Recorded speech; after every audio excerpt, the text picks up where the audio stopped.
नमस्कार मित्रांनो, आज आपण राज्यसेवा मुख्य परीक्षा 2023 पेपर ॲनालिसिसची सिरीज घेतो आहे। यापूर्वी आपण GS1 कवर केलेलं होतं। आज आपण GS2 कवर करणार आहोत। मागचे व्हिडिओ जर तुम्ही बघितलेले नसतील तर नक्की बघून घ्या, तुम्हाला नक्की त्याचा फायदा होईल। 2019 पासून तर 2022 पर्यंतचे सगळे पेपर आपण कवर केलेले आहेत। आजच्या व्हिडिओमध्ये आपण 50 प्रश्न कवर करणार आहोत आणि मग असे करत आपण 3 भाग बनवणार आहोत, जेणेकरून मग तुमचा राज्यघटना जो पूर्ण भाग आहे तो पूर्ण कंप्लीट होऊन जाईल आणि तुम्हाला चांगल्या प्रकारे आकलन होईल। तर सर्वप्रथम व्हिडिओ बघण्यापूर्वी तुम्ही जे सिलेबसची कॉपी आहे ती सोबत ठेवा, जेणेकरून तुम्हाला चांगल्या प्रकारे हे पूर्ण ॲनालिसिस समजेल। आपण या ॲनालिसिसच्या थ्रू तुम्हाला सांगणार आहोत की सोर्सेस कोणते असतात, लॉजिक कसं डेव्हलप करायचं आणि आपल्या आन्सरपर्यंत कसं पोहोचायचं। त्याचबरोबरीने मित्रांनो, जर तुम्ही माझ्या चॅनलला सबस्क्राईब केलेलं नसेल तर नक्की आधी सबस्क्राईब करा। व्हिडिओ पूर्ण आवडल्याच्या नंतर नक्की लाईक करा आणि तुमच्या मित्रांना नक्की शेअर करा। चला तर मग आपण जास्त वेळ न घेता आपल्या टॉपिकला सुरुवात करू। आपण ए सेट बघतोय। हा पेपर झाला होता 21 जानेवारी 2024ला। मित्रांनो, आपण आता फर्स्ट क्वेश्चन बघतोय। मिनर्वा मिल्स प्रकरणामध्ये सर्वोच्च न्यायालयाने घोषित केलेल्या संविधानाच्या मूलभूत चौकटीचे घटक आहेत। म्हणजे त्यांना असं म्हणायचं आहे की जो 1980चा मिनर्वा मिल्स प्रकरण होतं, खटला होता, त्या खटल्यामध्ये जे मूलभूत चौकट आहे, आपली बेसिक स्ट्रक्चर आपण त्याला म्हणतो, या बेसिक स्ट्रक्चरच्या बाबतीत काय काय त्या गोष्टींची चर्चा करण्यात आली होती। ठीक आहे, पहिला आपण ऑप्शन बघूयात। संविधानात सुधारणा करण्याचा संसदेचा मर्यादित अधिकार असायला हवा। त्यानंतर न्यायालयीन पुनर्विलोकनावर चर्चा झाली होती। त्याचबरोबरीने मूलभूत अधिकार आणि मार्गदर्शक तत्त्वे यामध्ये सुसंवाद आणि संतुलन राखलं पाहिजे आणि सत्तेची विभाजन। ठीक आहे, आता आपण समजून घेऊयात की जे फंडामेंटल राईट्स आहेत, फंडामेंटल राईट्स म्हणजे मूलभूत हक्क, आणि जे काही मार्गदर्शक तत्त्वे आहेत त्याला आपण DPSP असं म्हणतो।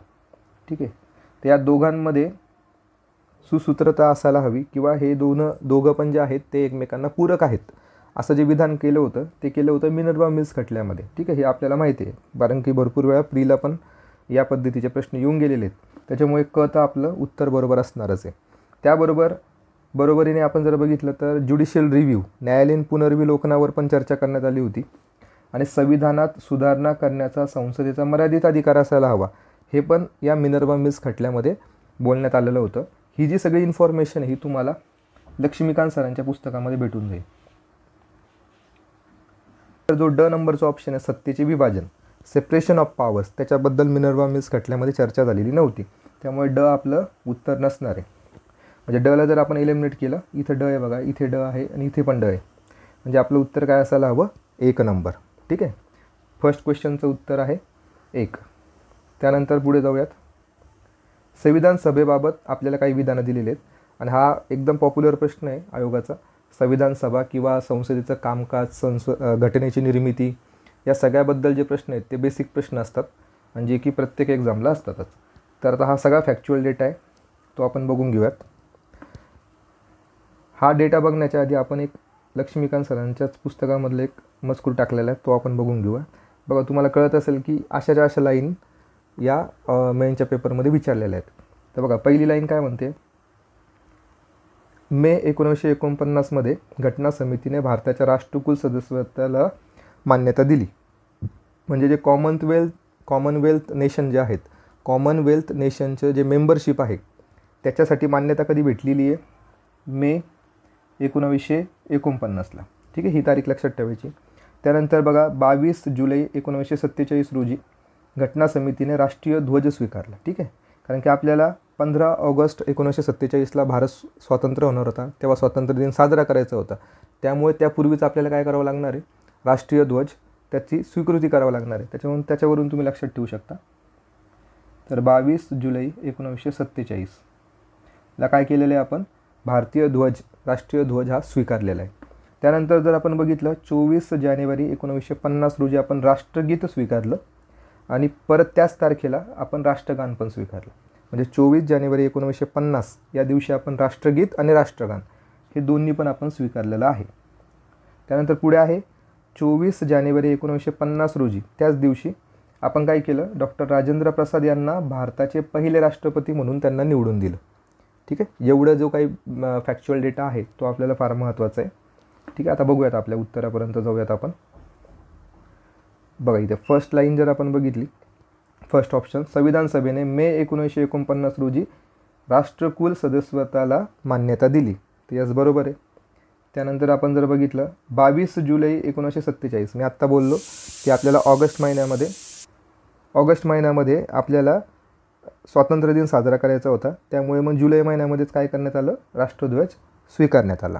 त्यानंतर आपण बघितलं तर 24 जानेवारी 1950 या दिवशी आपण काय केलं, राष्ट्रगीत पण स्वीकारलं, राष्ट्रीय गान पण स्वीकारलं आणि त्याचबरोबरीने राजेंद्र प्रसाद यांना आपण काय निवडून दिलेलं आहे राष्ट्रपती म्हणून. ठीक आहे, त्याच्यामुळे क बरोबर आहे. त्यानंतर ड मध्ये बघितलं तर 24 जानेवारी 1949 म्हणतात. ठीक आहे, इथे 1950 आल्यामुळे हे पण विधान चुकलेलं आहे. मग इथे काय असायला हवं, 1950 असायला हवं. ठीक आहे, त्यावेळेस काय करण्यात आलं, राष्ट्रपती म्हणून, पहिले राष्ट्रपती म्हणून डॉक्टर राजेंद्र प्रसाद यांची निवड करण्यात आली. म्हणजे या प्रश्नामध्ये फक्त डी नंबरचं विधान हे अयोग्य आहे. आपल्याला काय विचारलेलं आहे बघा, आपल्याला अयोग्य कथन विचारलेलं आहे. म्हणजे आपलं उत्तर काय असायला हवं, फक्त ड. ठीक आहे, इथे पण तुम्ही गोंधळ नाही केला पाहिजे की नेमकी सत्य विचारताय की असत्य विचारताय, याच्याकडे तुमचं लक्ष असलं पाहिजे. पुढच्या प्रश्नावर जाऊयात. भारत सरकारने डॅश साली आकांक्षी जिल्हा कार्यक्रमाची सुरुवात केली. त्यालाच आपण म्हणतो ॲस्पिरेशनल डिस्ट्रिक्ट प्रोग्राम. हा कधी लॉन्च करण्यात आला, फॅक्च्युअल डेटा आहे. याचं उत्तर जर आपण बघितलं तर याचं उत्तर असणार आहे 2018ला. ठीक आहे, थोडे आपण एक्स्ट्रा इन्फॉर्मेशन घेऊयात. ॲस्पिरेशनल डिस्ट्रिक्ट प्रोग्राम हा लॉन्च झाला होता बघा 2018ला. ठीक आहे, आता याचं जर काम बघितलं आपण, असे जिल्हे असतात हे की जे पुअर सोशिओ इकॉनॉमिक इंडिकेटर्स दाखवत असतात. म्हणजे खूप गरीब जिल्हे असतील किंवा त्यांचा सामाजिक विकास झालेला नसेल अशा प्रकारचे जे जिल्हे असतात त्या जिल्ह्यांना या ॲस्पिरेशनल डिस्ट्रिक्ट प्रोग्राममध्ये आपण समाविष्ट करून घेत असतो. त्यावेळेस ते 112 जिल्हे हे निवडले गेलेले होते. 112 जिल्हे निवडलेले होते. आणि हे जे ॲस्पिरेशनल डिस्ट्रिक्ट प्रोग्राम आहे तो कोणाच्या अंतर्गत राबवला जातो, तर नीती आयोगाच्या अंतर्गत हा प्रोग्राम राबवला जातो. पण आता हा चर्चेत का बरं आहे, चर्चेत असण्याचं एक कारण आहे की सध्या एक नवीन प्रोग्राम आलेला आहे, त्याला आपण म्हणतो ॲस्पिरेशनल ब्लॉक प्रोग्राम. ठीक आहे, तर हा जो प्रोग्राम आहे त्याला आपण ABP असं म्हणतो. तर हा इंट्रोड्यूस झाला होता 2022-23च्या बजेटमध्ये. ठीक आहे, म्हणजेच जर आपण तारीख बघितली एक्झॅक्टली तर 2nd national conference of chief secretariat भरलेली होती. तर त्या परिषदेमध्ये म्हणजे 5 ते 7 जानेवारी 2022 या दरम्यान हा ॲस्पिरेशनल ब्लॉक प्रोग्राम इंट्रोड्यूस करण्यात आला. म्हणजे एक तर तुम्हाला 2 गोष्टी माहिती पाहिजे, एक आहे आपलं ॲस्पिरेशनल डिस्ट्रिक्ट प्रोग्राम आणि आता जो नवीन आलेला आहे ॲस्पिरेशनल ब्लॉक प्रोग्राम. ठीक आहे, ब्लॉक प्रोग्राम वेगळा आहे, डिस्ट्रिक्ट प्रोग्राम वेगळा आहे. डिस्ट्रिक्ट प्रोग्राम हा 2018ला आलेला आहे. याचं उत्तर काय असणार आहे, 2018. चला पुढे जाऊयात. मालमत्तेच्या अधिकाराबाबत कोणते विधान चुकीचे आहेत आपल्याला विचारलेले. ठीक आहे, आपल्या सिलेबसमध्ये पण आहे आपल्याला राईट टू प्रॉपर्टी. पहिला ऑप्शन वाचूयात. 1978च्या 44व्या घटनादुरुस्ती अधिनियमाद्वारे भारतीय घटनेतील अनुच्छेद 19(1)(f) आणि 31 घटनेतून वगळून मालमत्तेचा हक्क हा मूलभूत हक्काच्या यादीतून वगळण्यात आला. तर यस आपल्याला हे माहिती आहे की वगळण्यात आला, पण याचा तो कलम जो आहे तो 19(1)(f) आहे का, तर यस तो आहे. तर त्याच्या आजूबाजूचे पण कलम आपण बघून घेऊयात. समजा हा 19(1)(f) आहे, त्याच्या आधी काय येतो 19(1)(e) आणि त्याच्या खाली काय येतो आपला 19(1)(g). ठीक आहे, तर ई काय सांगतो आपल्याला, ई सांगतोय की आपल्याला कुठेही राहण्याचा किंवा स्थायिक होण्याचा अधिकार आहे. ठीक आहे, हा फंडामेंटल राईट आहे आपला. त्यानंतर एफमध्ये काय होतं, आधी सुरुवातीला मालमत्तेचा हक्क होता, तो आता काय करण्यात आलेला आहे, वगळण्यात आलेला आहे. ठीक आहे, आणि जीमध्ये काय आहे सध्या की कोणताही व्यवसाय किंवा व्यापार किंवा उद्योग करण्याचा अधिकार कोणत्याही व्यक्तीला आहे, तो सांगतोय आपल्याला जी. ठीक आहे, जी, ई आणि एफ तर सध्या वगळण्यात आलेला आहे. त्यामुळे पहिलं विधान तर काय असणार इथे बरोबर असणार आहे. आपल्याला काय विचारलेलं आहे, चुकीचं विधान. त्यानंतर 44व्या घटनादुरुस्ती अधिनियमानुसार अनुच्छेद 31(1) मधील तरतूद नव्याने निर्माण करण्यात आलेल्या अनुच्छेद 300A मध्ये, बरोबर आहे आपल्याला माहिती आहे की 300A मध्ये सध्या मालमत्तेचा हक्क हा त्याच्यात समाविष्ट करण्यात आलेला आहे. त्यानंतर 300A हा राज्यघटनेच्या भाग 21 मधलं प्रकरण 3 मध्ये आहे, तर हे चुकीचं आहे बघा मित्रांनो. इथं काय असायला हवं होतं, भाग 12 आणि प्रकरण किती आहे ते 4. ठीक आहे, 4 प्रकरण आहे आणि कलम किती आहेत त्याच्यामध्ये 264 ते 300A. ठीक आहे, म्हणजे हा जो बेसिक प्रश्न आहे तो कशावर आहे आपला, राज्यघटनेचे जे काही भाग आहेत आणि जे काही कलम आहेत ते जर तुम्हाला पाठ असतील तर तुम्हाला लगेच हा प्रश्न टॅकल होतो. म्हणजे आपल्याला इथे काय कळतं आहे की 3 नंबरचं विधान हे चुकीचं आहे आणि आपल्याला काय विचारलेलं चुकीचंच. त्यानंतर मालमत्तेचा अधिकार हा आता केवळ घटनात्मक किंवा वैधानिक न समजता तो आता मानवी अधिकार म्हणून देखील त्याला ओळखले जातं. तर यस, बरोबर आहे.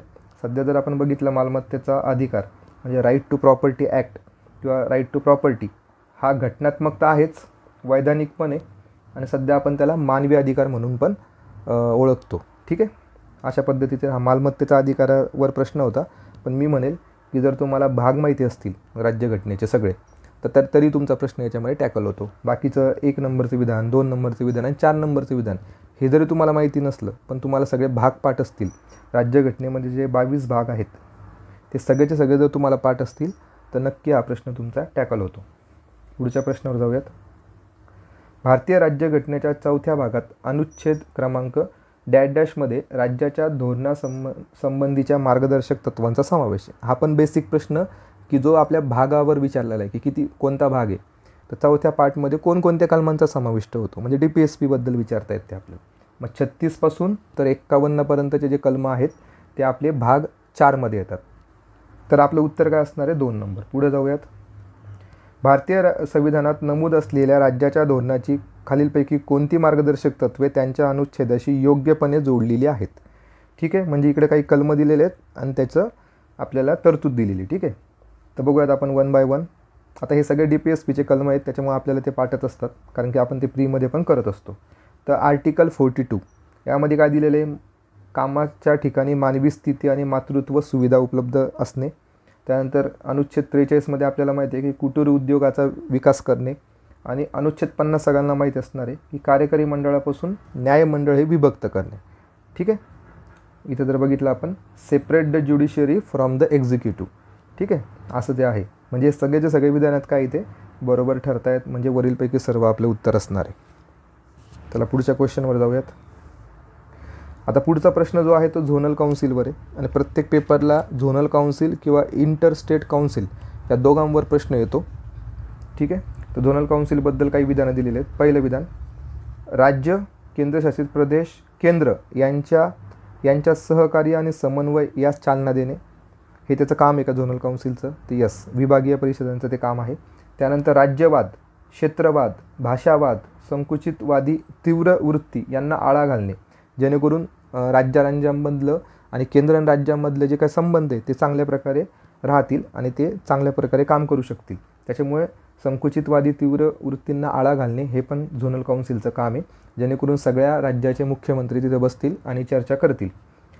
त्यानंतर क नंबरचे विधान आहे, आंतरराज्यीय नद्यांच्या पाण्यासंबंधी राज्यांमधील जे तंटे उद्भवले असतील त्याबाबत चौकशी करणे किंवा त्यावर सल्ला देणे. तर डी नंबरचे विधान इथं चुकीचं आहे कारण की हे झोनल काउन्सिल हे वेगळी कन्सेप्ट आहे.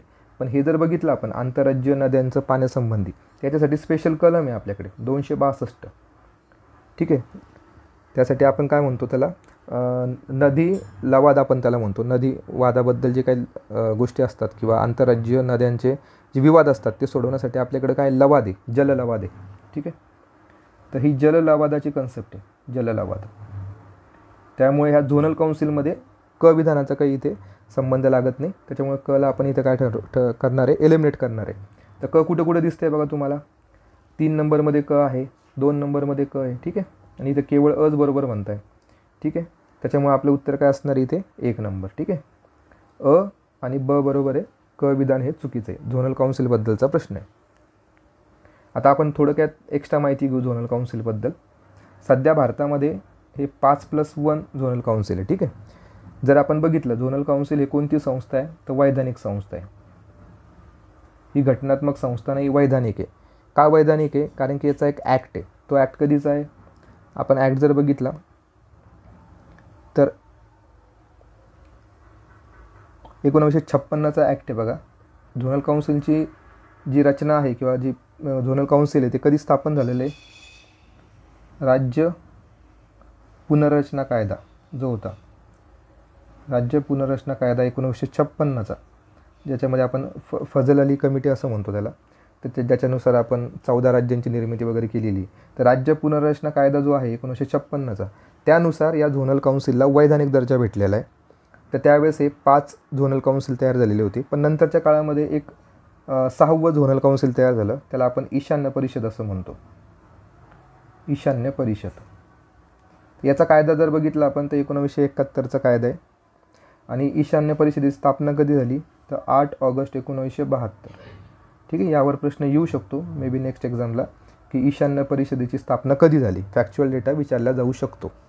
ठीक आहे. आता हे झोनल काउन्सिल बघितलं, तसंच एक काय असतं आपलं इंटरस्टेट काउन्सिल असतं, इंटरस्टेट काउन्सिल.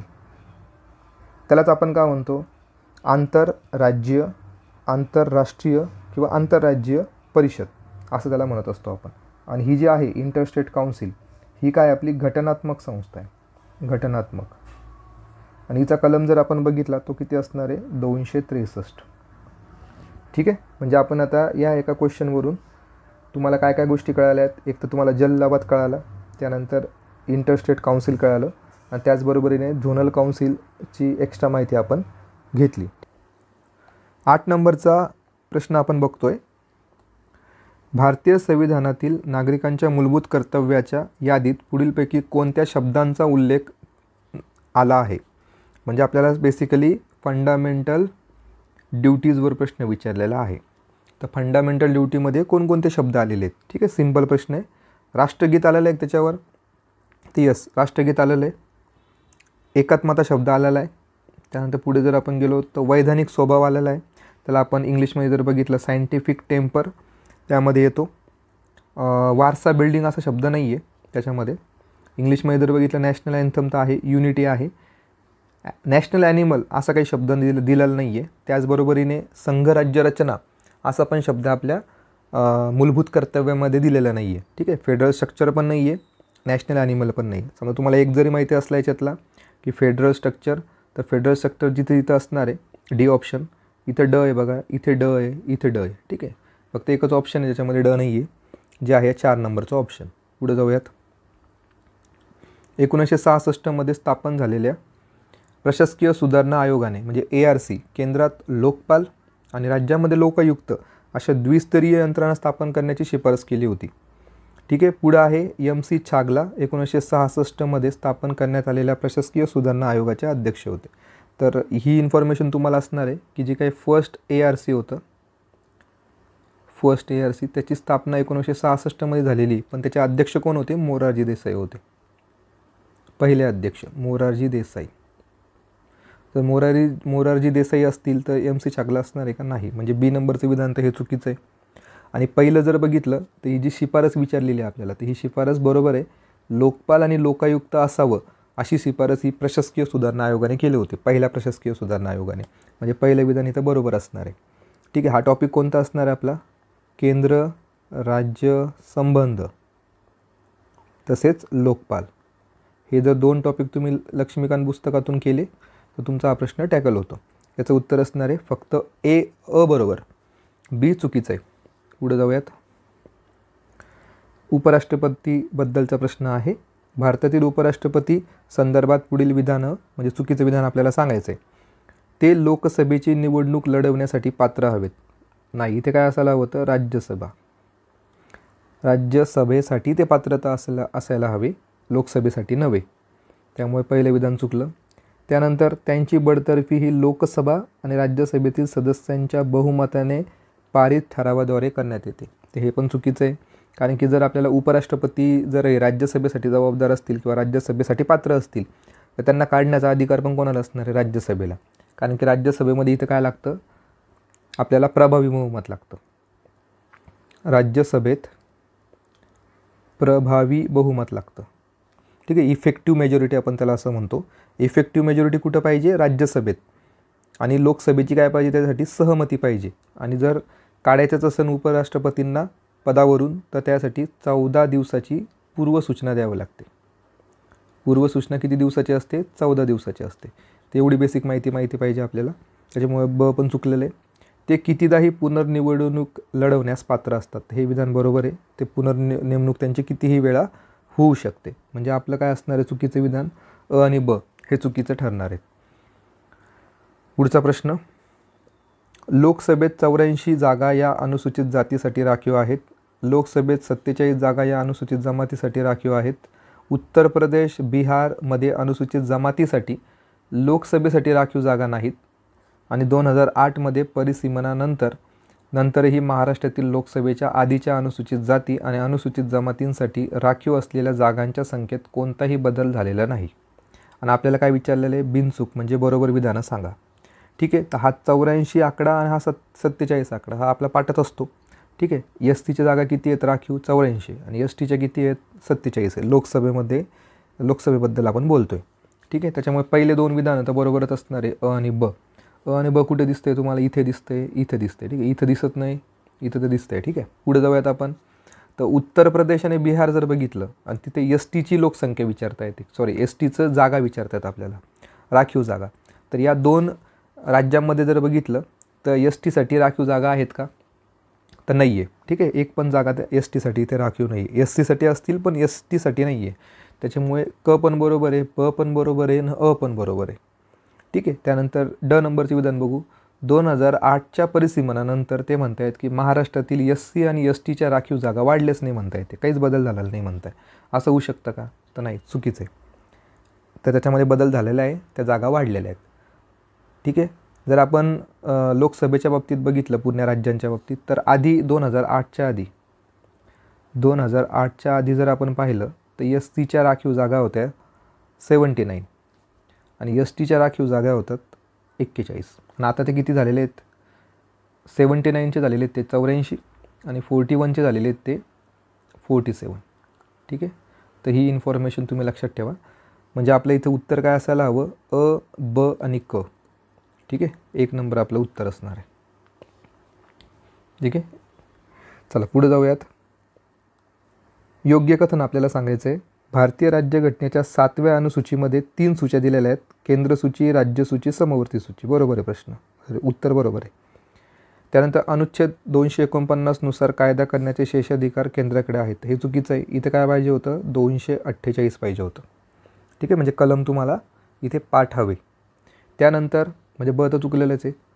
7व्या अनुसूचीतील तिन्ही सूचीमध्ये सर्वात जास्त बदल हे 7व्या आणि 42व्या घटनादुरुस्तीद्वारे करण्यात आले. 42व्या घटनादुरुस्तीला आपण तर मिनी कॉन्स्टिट्यूशनच म्हणतो आणि 7व्या घटनादुरुस्तीद्वारे पण भरपूर बदल करण्यात आलेले. त्याच्यामुळे क पण विधान बरोबर आहे, अ विधान बरोबर आहे, क विधान बरोबर आहे. असं ऑप्शन कोणते आहे आपल्याकडे, फर्स्ट. ठीक आहे, 1 नंबर आपलं उत्तर असणार आहे. फक्त इथे काय ब नंबरचं विधान हे चुकीचे का, कारण की तिथे 248 हवे होते.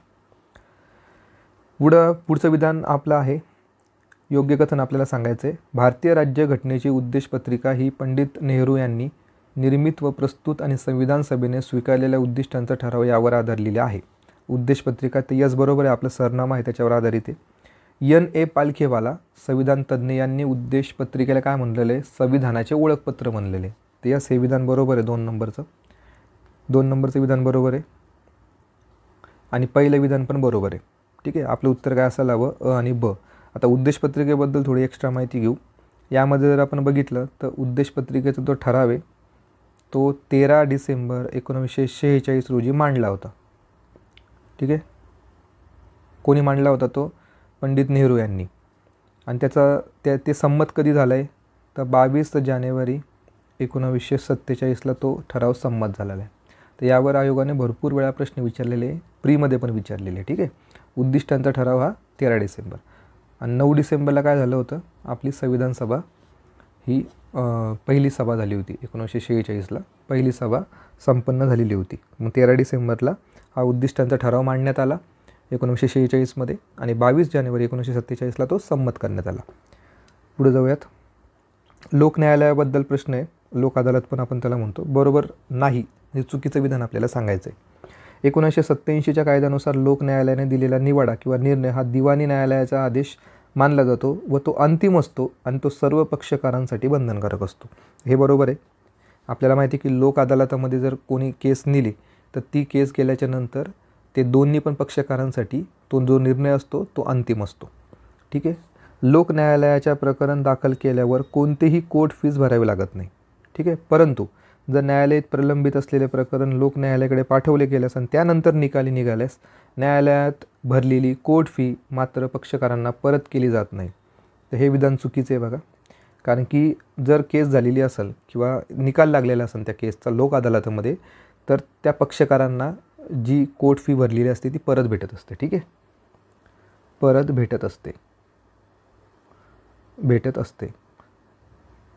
याचा सोर्स काय असणार आपला एम लक्ष्मीकांत सरांचं पुस्तक. ठीक आहे.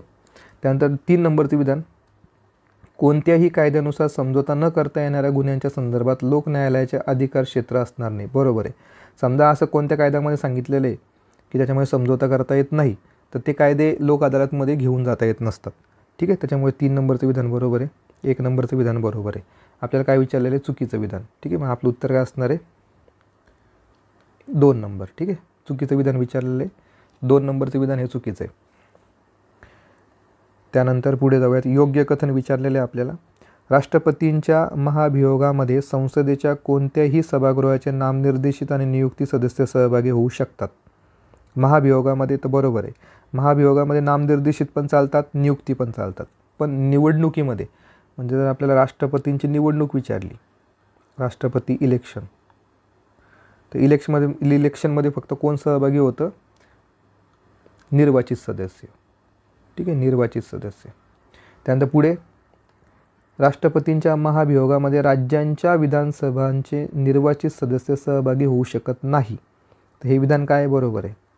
राज्यांचा काही संबंध लागत नाही. इथे फक्त संसदेचे जे सदस्य असतात, नियुक्त असू दे किंवा निर्वाचित असू दे, तेच लोक महाभियोगामध्ये समाविष्ट होतात. म्हणजे दोन्ही विधाने इथं काय ठरतायत, आपले बरोबर ठरतायत. नीती आयोगाबाबत काही विधानं दिलेली आहेत, आपल्याला बरोबर विधानं सांगायची आहेत. नीती आयोग महत्त्वाचा आहे आपल्यासाठी.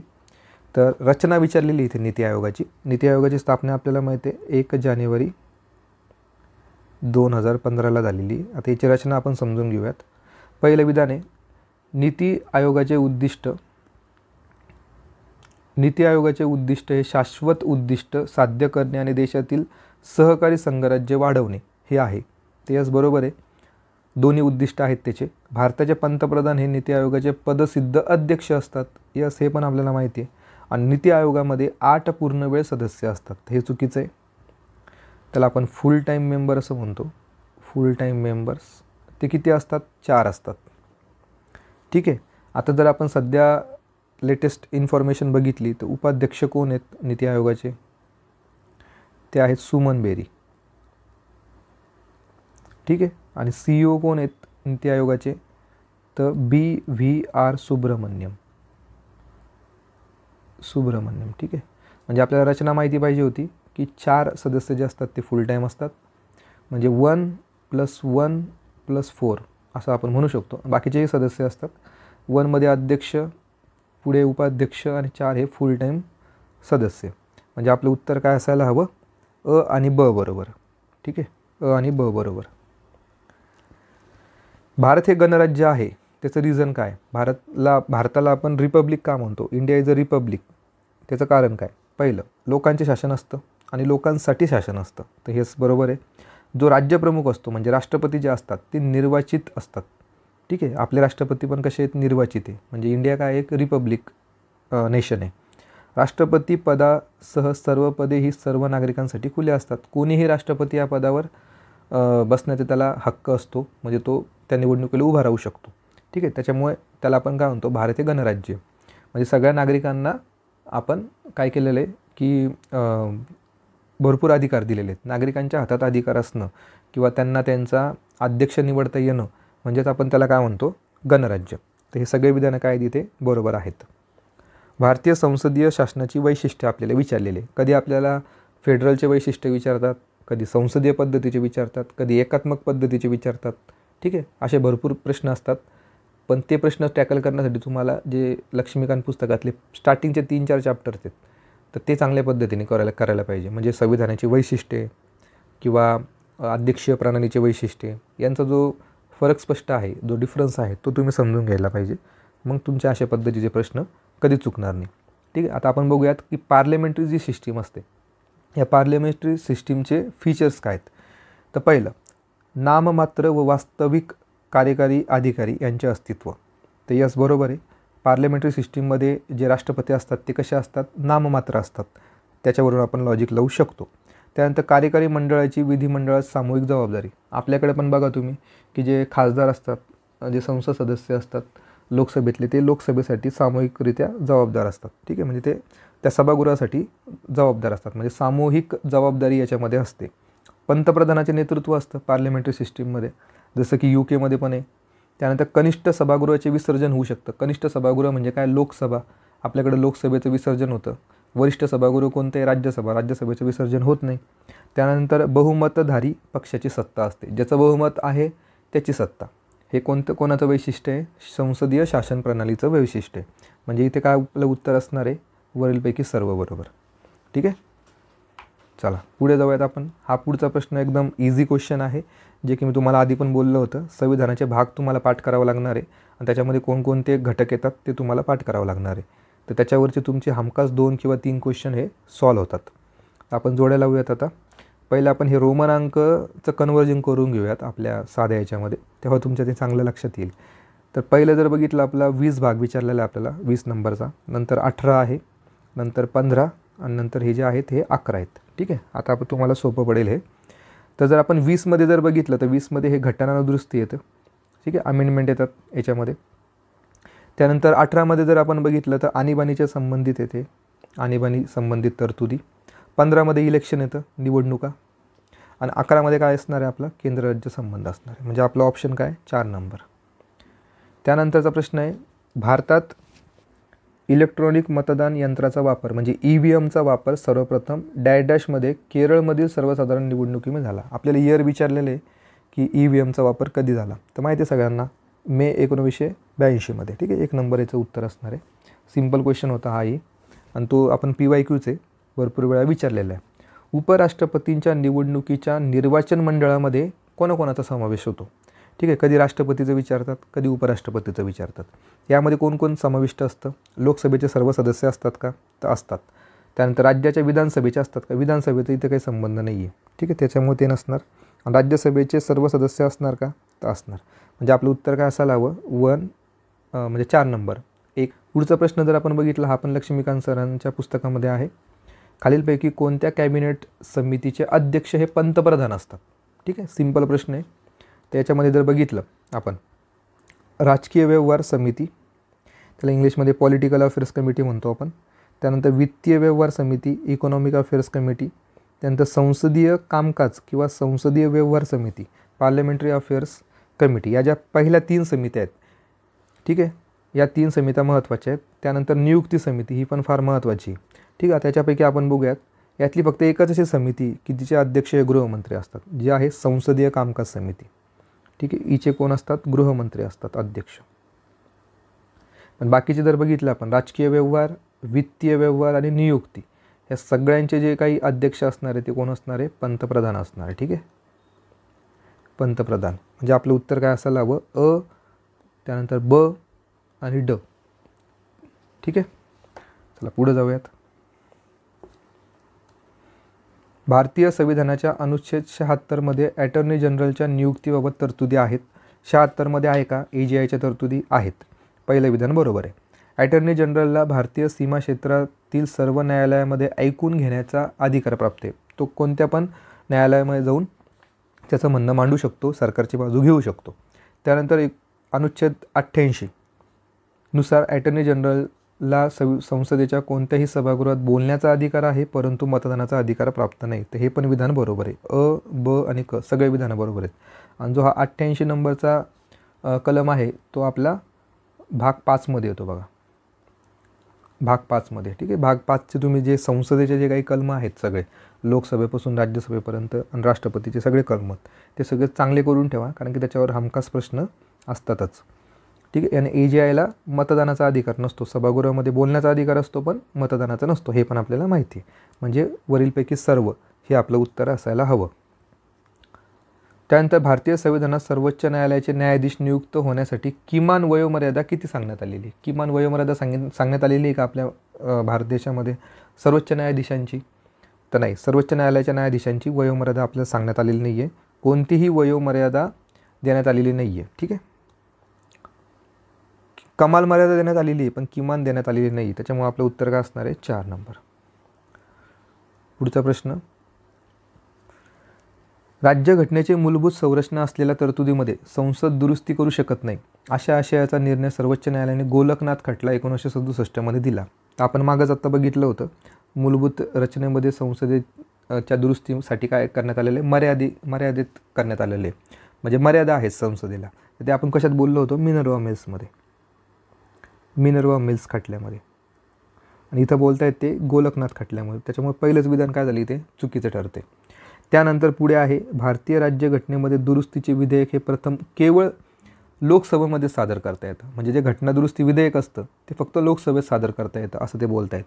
तर हे चुकीचं आहे. आपल्याला माहिती आहे की हे जे विधेयक असतं, घटना दुरुस्ती विधेयक, हे दोन्ही सभागृहामध्ये समाविष्ट करण्यात, म्हणजे पारित करता येत असतं. लोकसभेमध्ये पण पारित करता येतं आणि राज्यसभेमध्ये पण पारित करता येतं. त्यानंतर क नंबरचे विधान, संघराज्य स्वरूपाशी निगडीत असलेल्या तरतुदीच्या दुरुस्तीसाठी भारतातील सर्व राज्यांच्या विधिमंडळाची देखील मान्यता देणे आवश्यक असते. सगळ्या राज्यांची नाही लागत आपल्याला, निम्म्या राज्यांची लागते. ठीक आहे, हाफ राज्य जे असतात, हाफ स्टेटची इथे गरज भासत असते. पूर्ण राज्यांची मान्यतेची गरज नसते. त्याच्यामुळे क नंबरचं विधान चुकीचं आहे. त्यानंतर पुढे, राष्ट्रपती घटना दुरुस्ती विधेयक हे संसदेच्या पुनर्विचारासाठी एकदा परत पाठवू शकतात. तर हे विधान चुकीचं आहे. राष्ट्रपतींना तो अधिकार देण्यात आलेला नाही आहे. घटना दुरुस्ती विधेयक जर असेल तर राष्ट्रपतींना त्यावर स्वाक्षरी करावीच लागते, मान्यता द्यावीच लागते. ठीक आहे, त्याच्यामुळे ड नंबरचं विधान चुकीचं आहे. हा फार इंटरेस्टिंग प्रश्न आहे, कारण की याच्यामध्ये आयोगाने सगळे विधानं चुकीचे ठरवलेले आहेत. ठीक आहे, आणि आपल्याला काय विचारलं होतं? बरोबर सांगा. म्हणजे आपलं उत्तर काय असणार आहे? वरीलपैकी कोणतेही नाही. ठीक आहे, यामध्ये सगळ्या तुम्हाला कन्सेप्ट माहिती पाहिजे. खूप चांगल्या पद्धतीचा हा प्रश्न होता. त्यानंतर खालील उच्च न्यायालयाच्या स्थापनेपासून त्यांचा चढता क्रम लावायचा आपल्याला, म्हणजे आपल्याला स्थापना वर्ष माहिती पाहिजे उच्च न्यायालयाचे. ठीक आहे, हा फॅक्च्युअल डेटा आहे, हा आपल्याला पाठच करावा लागतो. केरळ उच्च न्यायालय जर आपण बघितलं तर 1958 स्थापना झालेली. दिल्ली जर बघितलं 1966, गुवाहाटी बघितलं 1948, म्हणजे भारत स्वातंत्र्य आल्यानंतर लगेच, आणि 1916 पटना आहेत बिहारमधलं. ठीक आहे, आता यातला लॉजिक काय लावू शकतो आपण, की दिल्ली हे सगळ्यात नंतर स्थापन झालेलं असणार आहे. मग दिल्लीला आपण कुठे ठेवू शकतो? सगळ्यात लास्टला. तर ब ऑप्शन कुठे असणार आहे? इथे आणि इथे. ठीक आहे, 3 नंबर आणि 4 नंबरच्या ऑप्शनमध्ये ब आहे. ठीक आहे, सगळ्यात जर आधी जर बघितलं तर कोणतं असणार आहे? बिहारमधलं पटना. ड नंबर 1 नंबरला पाहिजे. तर म्हणजे आपलं उत्तर काय असणार आहे? 4. म्हणजे सगळ्यात आधी काय असायला पाहिजे? पटना. पटण्याच्या नंतर गुवाहाटीच्या नंतर केरळच्या नंतर दिल्ली. अशा पद्धतीचा हा उच्च न्यायालयाचा क्रम असणार आहे. पुढे आपल्याला विचारलेलं आहे, भारतीय संविधानाच्या अनुच्छेद 8 मध्ये कोणत्या भाषांचा समावेश करण्यात आलेला आहे? हा पण एकदम इझी कॅटेगरीतला प्रश्न आहे. आणि आपल्याला माहिती आहे ज्या 22 भाषा कोणकोणत्या आहेत, 22 भाषांविषयीचा प्रश्न आहे हा. मणिपुरी येते का त्याच्यामध्ये? येते. नेपाळी येते का? येते. इंग्रजी येते का? नाही येत. ठीक आहे, इंग्रजी नाही येत म्हणजे इथं क आहे, त्यानंतर इथं क आहे, हे तर ऑप्शन गेलेच आपले. सिंधी येते का? येते. उर्दू येते का? येते. ठीक आहे, फक्त क येत नाही याच्यामध्ये. म्हणजे अ, ब, ड आणि ई 3 नंबर आपलं उत्तर असणार आहे. पुढचा प्रश्न आहे आपला, राज्यपालासंबंधी सत्यविधान आपल्याला सांगायचं आहे. त्यांना राजनैतिक अधिकार नसतात, म्हणजे डिप्लोमॅटिक पॉवर्स असतात का? त्यांना नसतात असं ते म्हणत आहेत. तर हे चुकीचं आहे. त्यांना डिप्लोमॅटिक पॉवर त्यांना नसतात, हे बरोबर आहे. कारण की हे जे पॉवर्स असतात हे राष्ट्रपतींना असतात. राष्ट्रपती तर नसतात असं म्हणतायत, तर बरोबर आहे. त्यांना लष्करी अधिकार नसतात, बरोबर आहे. लष्करी अधिकार कोणाला असतात? राष्ट्रपतींना असतात. ठीक आहे, मिलिटरी पॉवर्स, कारण की ते तिन्ही मिलिटरी दलाचे कोण असतात? प्रमुख असतात, सरसेनापती असतात. त्यानंतर पुढे जर बघितलं, त्यांना राज्यांच्या उच्च न्यायालयातील न्यायाधीशांची नियुक्ती करण्याचे अधिकार नसतात. तर हे बरोबर आहे, कारण की हे अधिकार कोणाला दिलेले आहेत? आपण राष्ट्रपतींना दिलेले. राष्ट्रपती नियुक्ती करत असतात उच्च न्यायालयाच्या न्यायाधीशांची. शपथ देत असतील राज्यपाल, पण नियुक्ती कोण करतं? राष्ट्रपती करतात. म्हणजे याचं आपलं उत्तर काय असायला हवं? अ, ब आणि क सर्व विधानं बरोबर. राज्यपालांबद्दलचा प्रश्न होता. पुढे आहे 51A, म्हणजे मूलभूत कर्तव्यावरचा दुसरा प्रश्न आहे हा. तर मानवी हक्काच्या जागतिक जाहीरनाम्याच्या सुसंगत आहे. म्हणजे जे UDHR आहे आपल्याला, UDHR आपल्याला दिलेलं आहे HR GS3 मध्ये.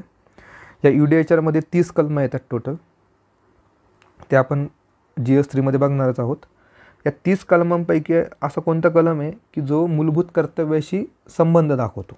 ठीक आहे, कारण की आपल्या सिलेबसचा टॉपिक पण आहे UDHR आणि भारतीय राज्यघटनेतले कलम यांच्यामधलं जे काही रिलेशन आहे त्याच्यावर भरपूर प्रश्न येत असतात, प्रत्येक पेपरमध्ये असतो. तर आपल्याला 51A रिलेटेड त्या UDHR मध्ये कोणतं कलम आहे त्याच्यासोबत असणार, तर 29.1. ठीक आहे, 29.1 नंबरचं जे कलम आहे ते आपल्या मूलभूत कर्तव्याशी सुसंगत आहे.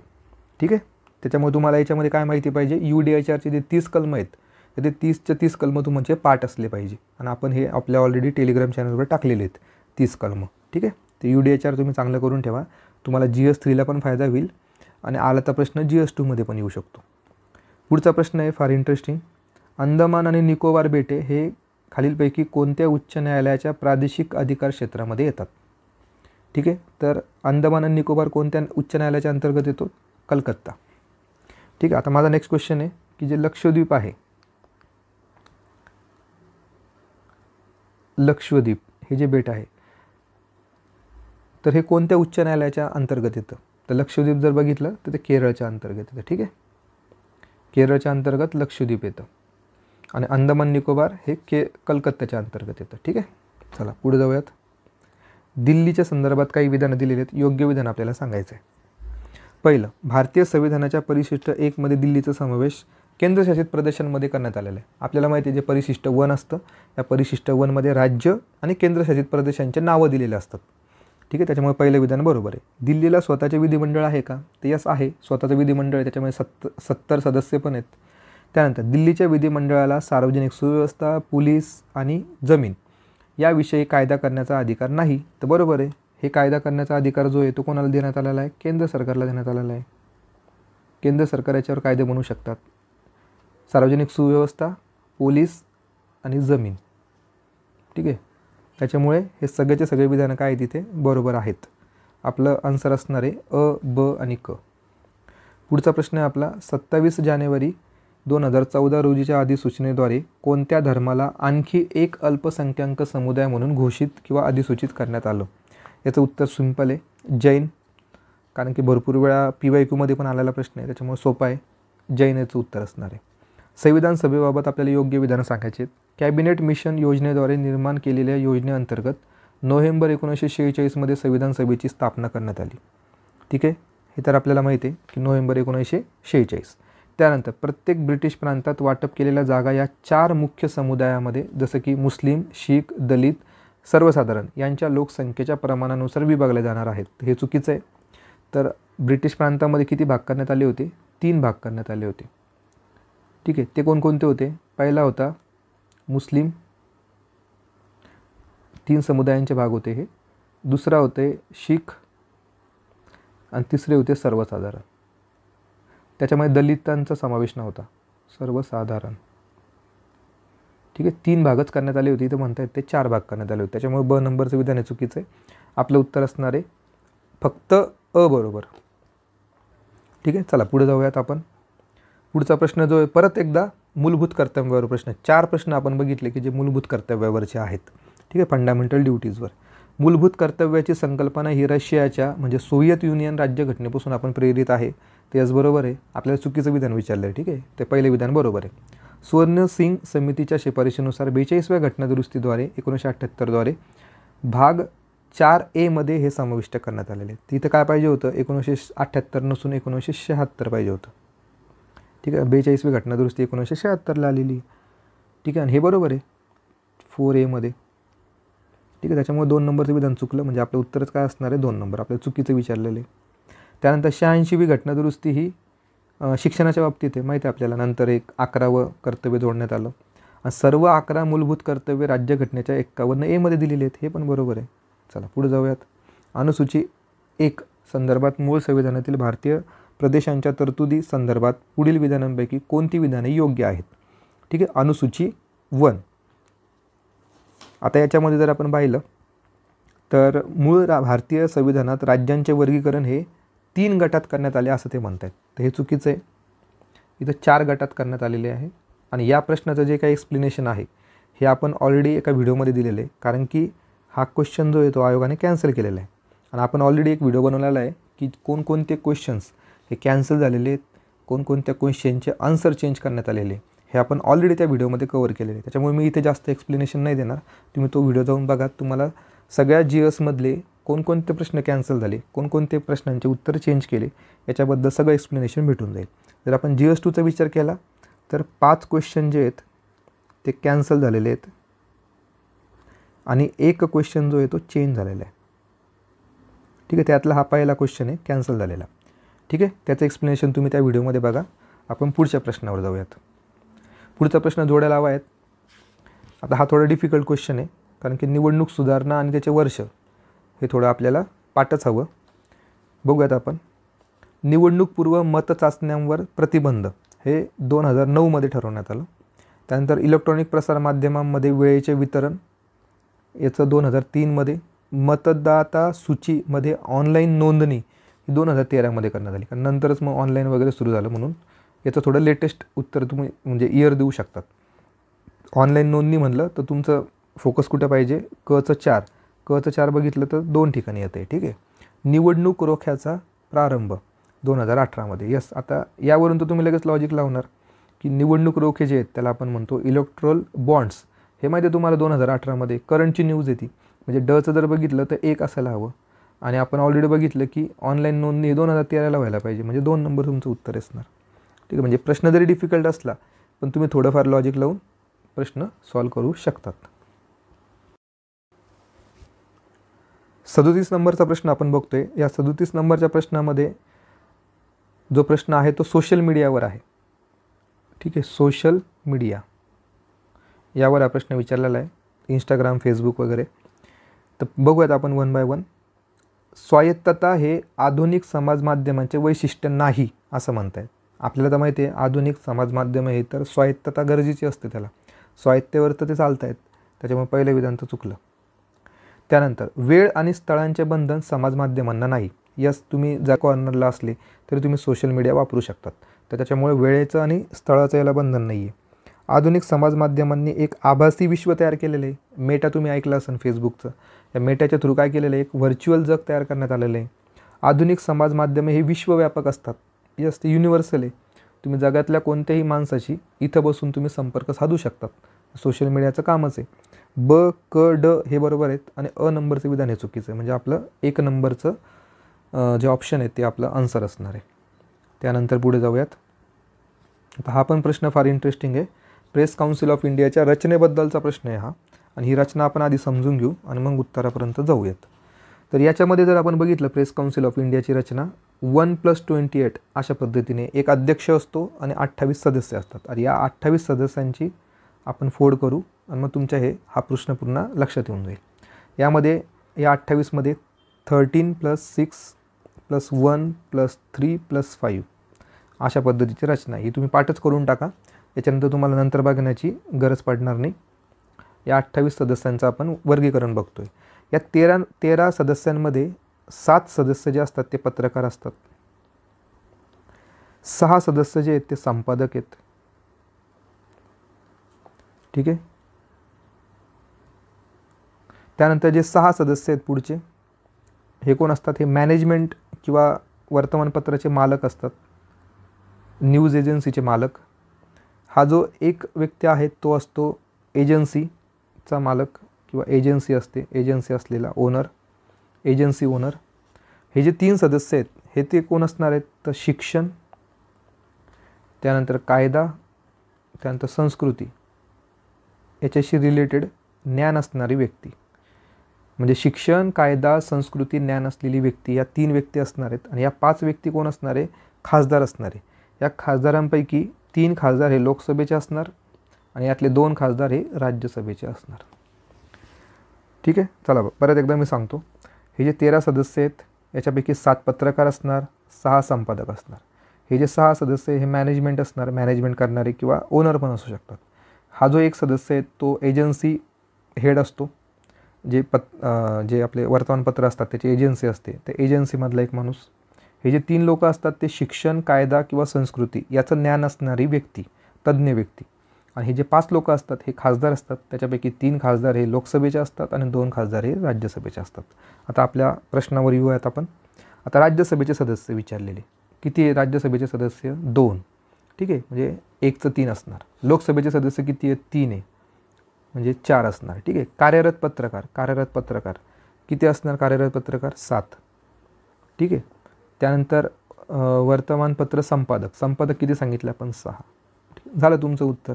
4 नंबर तुमचं उत्तर असणार आहे. म्हणजे ही जी रचना जर तुम्ही पाठ करून ठेवली तर प्रेस काउन्सिल ऑफ इंडियावरचे एकही क्वेश्चन तुमचा चुकत नाही. ठीक आहे. चला पुढे जाऊयात.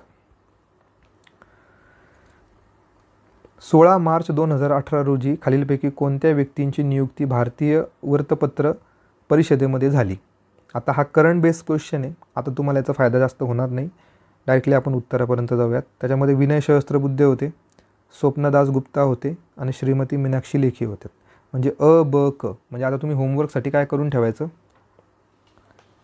की जे प्रेस काउन्सिल ऑफ इंडिया आहे त्याचे सदस्य जे ते तुम्ही लेटेस्टसाठी म्हणजे करंट म्हणून ते पाठ करून ठेवा, जेणेकरून तुम्हाला फॅक्च्युअल प्रश्न आला तर तो सॉल्व झाला पाहिजे. पुढे जाऊयात. अयोग्य विधान आपल्याला सांगायचं आहे. अयोग्य कथन आहे. पहिलं, भारतीय वृत्तपत्र परिषदेची स्थापना ही 4 जुलै 1966ला झालेली आहे. सर्वप्रथम आपण बघूयात की हा प्रश्न जो आहे तो कॅन्सल झालेला आहे.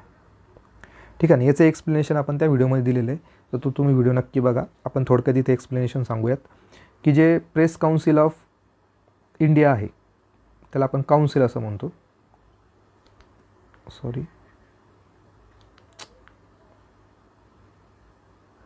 काउन्सिल. आणि एक दुसरं असतं आपलं आयोग म्हणजे कमिशन.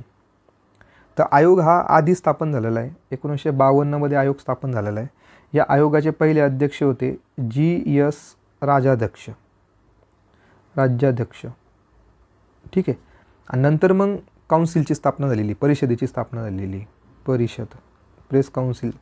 ठीक आहे. त्याची स्थापना झालेली आहे 4 जुलै 1966ला. याचे पहिले अध्यक्ष होते J.R. मुधोळकर. ठीक आहे. ही बेसिक माहिती झाली.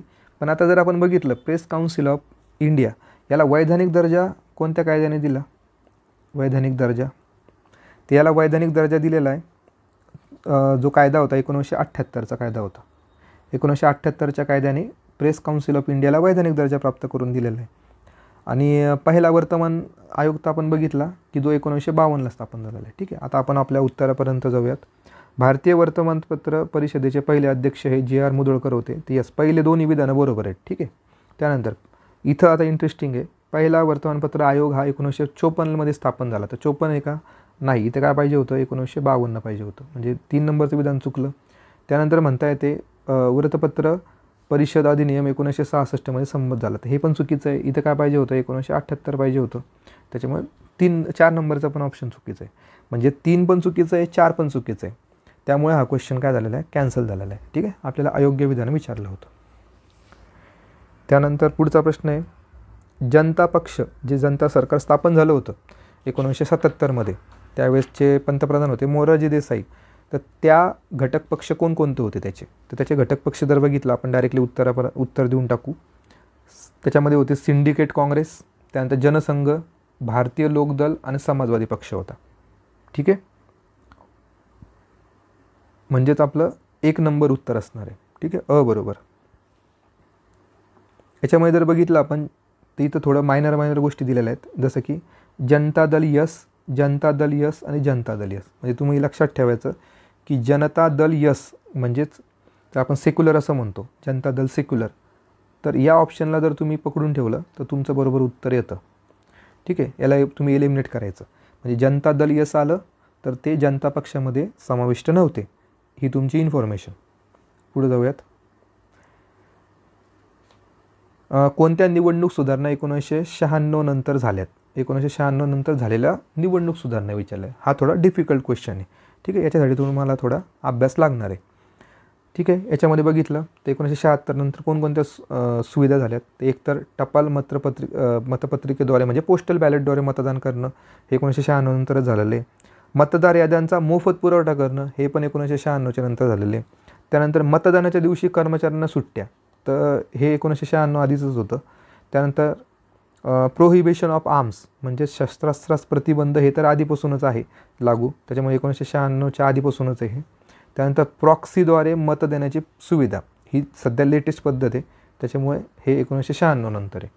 म्हणजे 1, 2 आणि शेवटचं ऑप्शन हे काय असणार आहे, 1996 नंतरच्या निवडणूक सुधारणा असणार आहे. आणि निवडणूक सुधारणेच्या एक तर समित्या विचारल्या जातात किंवा मग अशा प्रकारच्या सुधारणा आपल्याला विचारल्या जातात. म्हणजे आपलं उत्तर काय असणार इथे, 4 नंबर अ, ब आणि ई. पुढच्या क्वेश्चनवर जाऊयात. व्हीव्हीपॅट बद्दल आपल्याला अयोग्य विधान सांगायचं आहे. 2013मध्ये व्हीव्हीपॅटचा उपयोगाबाबत कायद्यामध्ये सुधारणा करण्यात आली. 2013मध्ये व्हीव्हीपॅटच्या कायद्यामध्ये सुधारणा करण्यात आली, ते असे बरोबर आहे. 2013मध्ये नोकसेन विधानसभा या मतदारसंघाच्या पोटनिवडणुकीमध्ये व्हीव्हीपॅटचा सर्वप्रथम उपयोग झालेला आहे. त्याचा म्हणजे तेव्हा तो उपयोग करण्यात आला होता, तर हे पण बरोबर आहे. आपण हा फॅक्च्युअल डेटा पाठ केलेला असतो. व्हीव्हीपॅट आणि EVMचे जे फॅक्च्युअल डेटा आहे, म्हणजे ते कधी सुरुवात झालेली त्याची, ते आपण त्याच्या मतदारसंघासकट पाठ केलेले आहे. ठीक आहे, त्याच्यामुळे नोकसेन विधानसभा हे बरोबर असणार आहे. त्यानंतर व्हीव्हीपॅटसह EVM हे मतदान प्रणालीचे अचूक आणि पारदर्शक सुनिश्चितता करते. म्हणजेच ॲक्युरेसी अँड ट्रान्सपरन्सी याच्यामधून आपल्याला भेटत असते, ते यस बरोबर आहे. त्याच्यासाठीच तर आपण व्हीव्हीपॅट लागू केलेला आहे. त्यानंतर 2014च्या लोकसभा निवडणुकीत देशातील निवडक अशा 10 लोकसभा मतदारसंघात व्हीव्हीपॅटचा उपयोग करण्यात आला. तर बघा इथे 10 नसून इथं काय असायला हवं, 8 लोकसभा मतदारसंघामध्ये याचा उपयोग करण्यात आला होता. त्याच्यामुळे चुकीचं काय आहे, 4 नंबरचा ऑप्शन. आता हा जो सोर्स आहे तुम्हाला कुठे भेटेल, जे काही इरा अकॅडमीचं पुस्तक आहे बघा, इरा अकॅडमीचं जे पुस्तक आहे देशमुख सरांचं, संकल्प देशमुख सरांचं जे पुस्तक आहे पार्ट 2, त्यामध्ये तुम्हाला याची इन्फॉर्मेशन भेटून जाईल व्हीव्हीपॅटबद्दल फॅक्च्युअल डेटा. ठीक आहे, 4 नंबरचं ऑप्शन हे अयोग्य आहे. त्यानंतर पुढचं आहे अयोग्य विधान सांगा. तारकुंडे समितीवर भरपूर वेळा प्रश्न आलेला आहे. ठीक आहे, रिपीटेड क्वेश्चन आहे. तर तुम्हाला तारकुंडे समितीचं इयर पण माहिती पाहिजे, त्याच्या शिफारशी पण पाठ पाहिजे. तर ही नियुक्त कधी करण्यात आली होती, 1974ला ही समिती नियुक्त करण्यात आली होती. तारकुंडे समितीने आपला अहवाल दिला होता 1975मध्ये, हे पण बरोबर आहे. आणि तारकुंडे समिती ही संसदेची अधिकृत समिती होती का, तर नव्हती, ही गैरसरकारी समिती होती.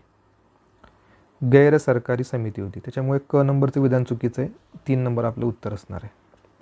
भारतीय केंद्रीय निवडणूक आयोगाच्या खालील मुख्य निवडणूक आयुक्तांचा क्रम आपल्याला विचारला आहे. ठीक आहे, मुख्य निवडणूक आयुक्तांचा क्रम त्यांच्या याच्या नियुक्तीनुसार. आणि हा फॅक्च्युअल डेटा आहे डायरेक्टली, हा तुम्हाला पाठच पाहिजे किंवा मग तुम्हाला याच्यातले 2-3 जरी पाठ असले तरी तुम्ही ते लॉजिक लावू शकता. ठीक आहे, तर बघूयात आपण याचं डायरेक्टली उत्तर देऊन टाकूयात. फॅक्च्युअल असल्यामुळे आपण काही एक्सप्लेनेशन घेत नाही. 4 नंबर आपलं इथे उत्तर असणार आहे. म्हणजे M.S. गिल, त्यानंतर T.S. कृष्णमूर्ती, N. गोपालस्वामी आणि S.Y. कुरेशी. ठीक आहे, अशा पद्धतीचा तो क्रम आहे. सर्व शिक्षा अभियानाबाबत आपल्याला योग्य विधानं विचारलेले आहेत. सर्व शिक्षा अभियान हे 2001 ते 2002 या कालावधीमध्ये प्रारंभ झाला होता, ते यस बरोबर आहे. सर्व शिक्षा अभियानाचा उद्देश हा उपयुक्त आणि योग्य प्राथमिक शिक्षण उपलब्ध करून देणे, प्राथमिक शिक्षणावर भर होता, तर हे पण आपल्याला माहिती आहे. बेटी बचाव आणि बेटी पढाव हे सर्व शिक्षा अभियानाचे घोषवाक्य होते, तर हे चुकीचं आहे. इथं काय असायला हवं होतं बघा, सब बडे